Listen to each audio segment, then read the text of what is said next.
इस संकल्प से हमें बचने की आवश्यकता है। हमें अपने अंदर हम जो माला घुमाते हैं ना, माला घुमाते समय भी हमें प्रयत्न करना चाहिए, चिंतन करना चाहिए कि हमारा राष्ट्र कैसे सुरक्षित हो सकता है। शिवाजी जैसे वीर बनिए, महाराणा प्रताप जैसे वीर बनिए, परशुराम जैसे योद्धा बनिए, जिससे कि हम अपनी धर्म की रक्षा कर सकें।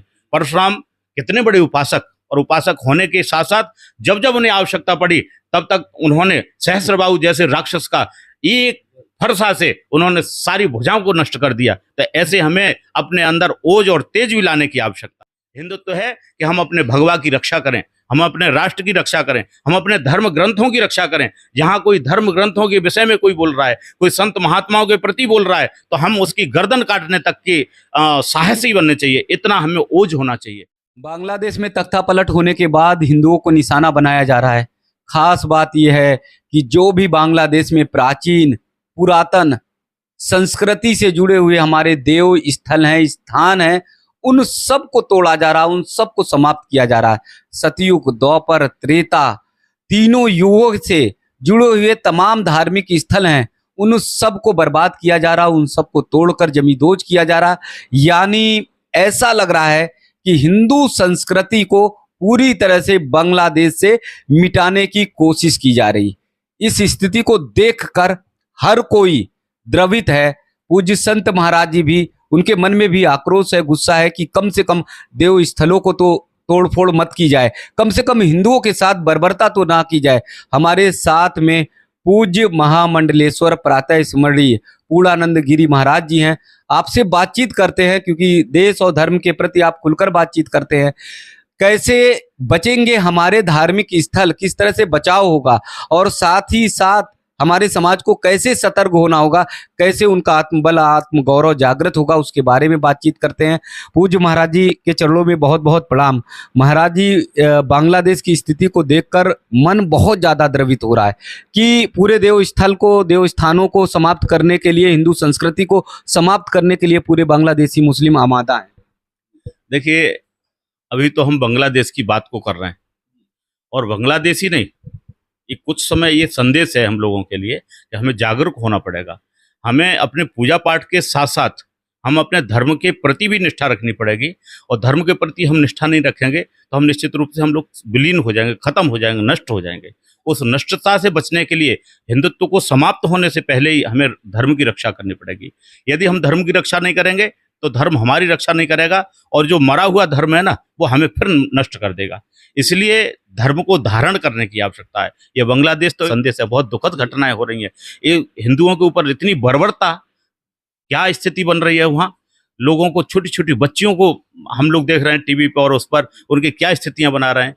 जो व्यक्ति अपने व्यक्ति का नहीं हो सकता, वो संसार में किसी का नहीं हो सकता। तो ये विधर्मी लोग अपने राजा के सगे नहीं हुए तो किसके सगे हो सकते हैं। जहाँ की हमारे यहाँ राजा को देवता माना जाता है, उस राजा के साथ में इतनी बर्बरता, उसके जो वस्त्र हैं, उसके अंगों के जो गुप्तांगों के जो वस्त्र हैं, उनका प्रदर्शन कर करके क्या मानसिकता दिखा रहे हैं भाई। ऐसी ओछी मानसिकता से बचने के लिए हम हिंदुओं को एकजुट होने की आवश्यकता पड़ेगी, और हिंदुओं को धर्म के प्रति निष्ठा, हम बार बार कह रहे हैं धर्म के प्रति निष्ठा। धर्म कभी हमें नपुंसक नहीं बनाता, धर्म हमें कभी आलसी नहीं बनाता।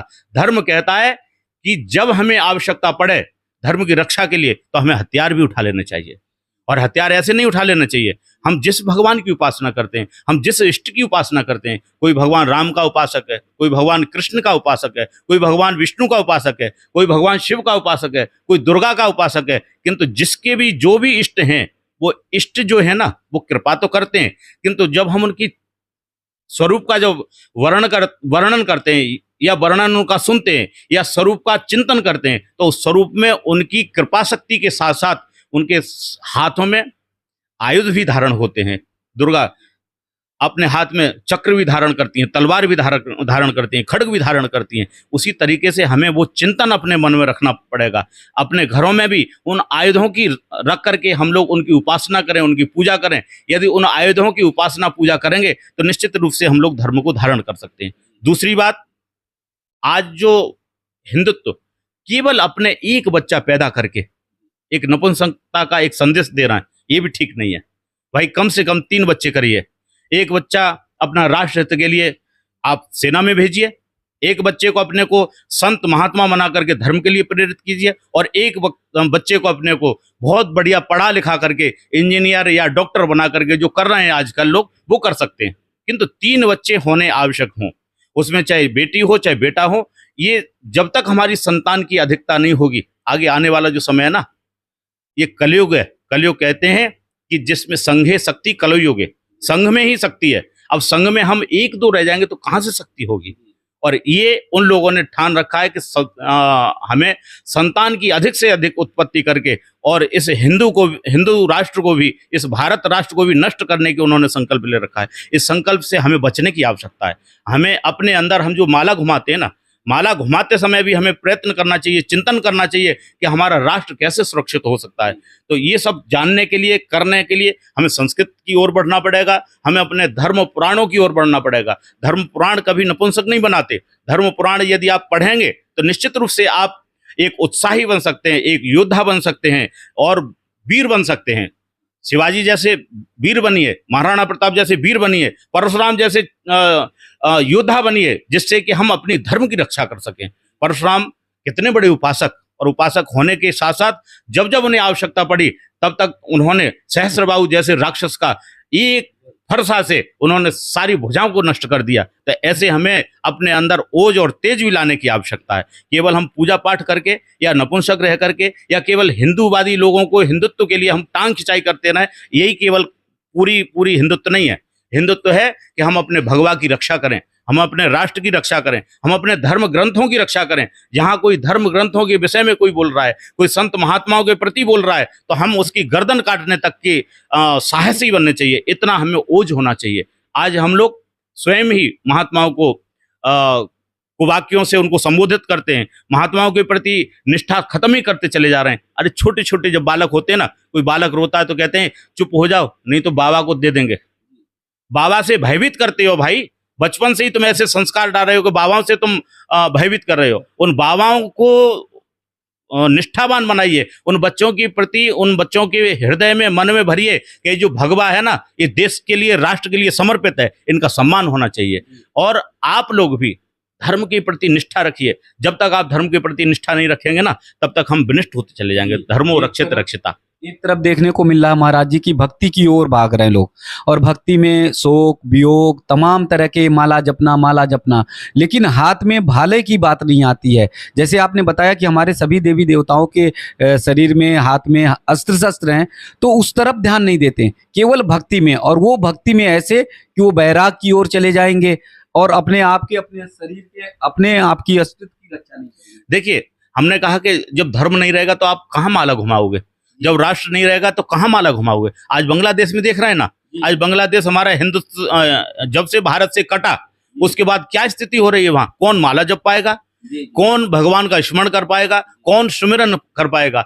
ऐसी स्थिति में जब हमें राष्ट्र को बचाना है तो धर्म को बचाना है। धर्म बच तभी सकता है कि जब एक हाथ में माला, दूसरे हाथ में भाला।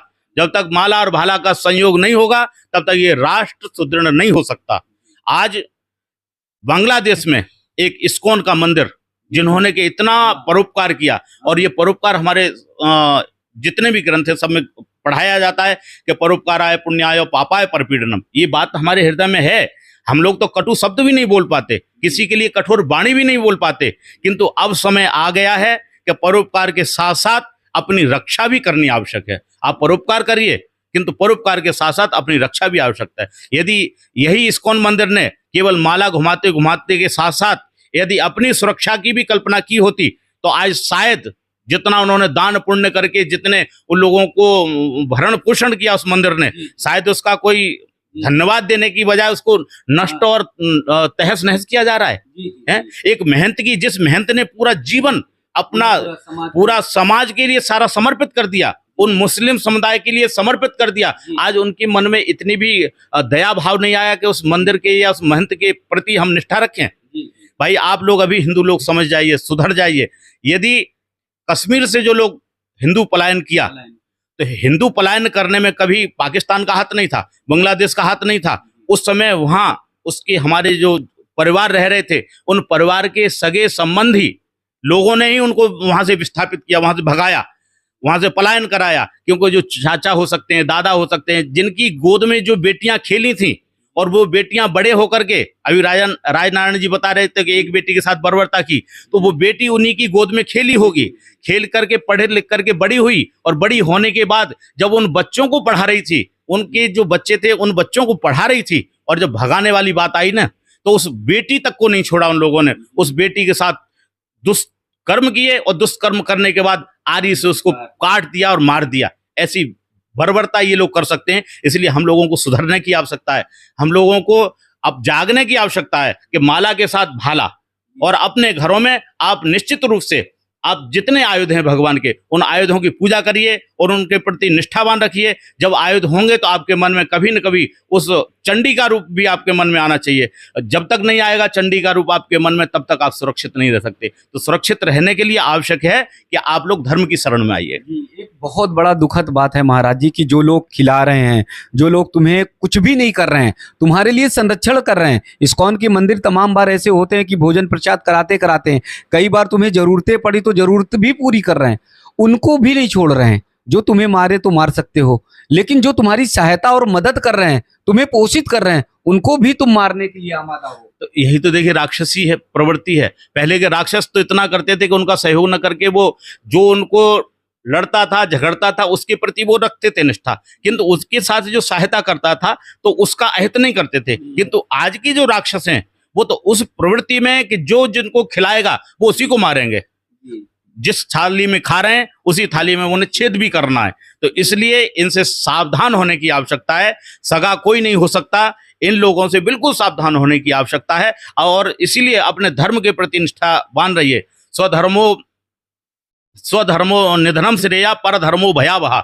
गीता में भी भगवान ने कहा है कि अपने धर्म पर मर मिटना श्रेष्ठ है, दूसरे के धर्म की ओर अग्रसित ना हो। इसीलिए हम लोग हमारे देवी देवताओं के प्रति निष्ठा रखिए।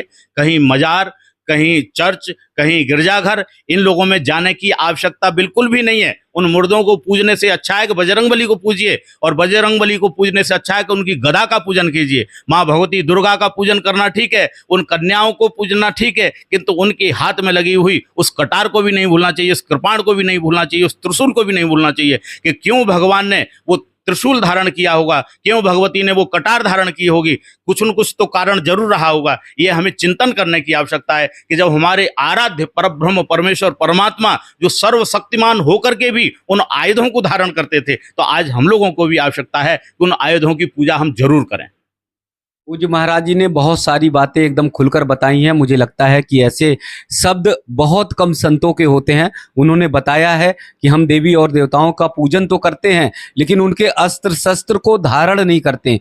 वो अस्त्र शस्त्र हमारे पास होने चाहिए। उसका मतलब यही है कि हम सब अपने आप की रक्षा भी करें। जिस तरह से बांग्लादेश में स्थितियां हो रही हैं, माताओं और बहनों के साथ उनका एकदम चीरहरण से भी स्थिति बहुत बद से बदतर की जा रही है। ये एक बहुत दुखद है। पूज्य महाराज जी के जो शब्द हैं, उन शब्द को अगर अंगीकार करेंगे तो निश्चित तौर पे हम कुछ रास्ते से सुधर सकते हैं, क्योंकि और बहुत ज़्यादा भटक चुके हैं, बहुत ज़्यादा संभलना बहुत मुश्किल है। लेकिन अगर कुछ शब्द लेंगे और संत के नाते लेंगे तो जरूर हम सब अपना आत्मबल, अपना गौरव बचा पाएंगे, अपनी भारतीय संस्कृति को बचा पाएंगे। संवाद टीवी बांग्लादेश को लेकर तमाम लगातार इस तरह का अभियान छेड़े हुए है। आप सब इस अभियान से जुड़िए। कमेंट्स बॉक्स में जरूर कुछ ना कुछ शब्द लिखिए उन हिंदुओं के लिए जो बांग्लादेश में मारे जा रहे हैं, उनके जिस तरह से उनके साथ अत्याचार किया जा रहा है, बर्बरता की जा रही है, उसके बारे में 2 शब्द जरूर लिखिए,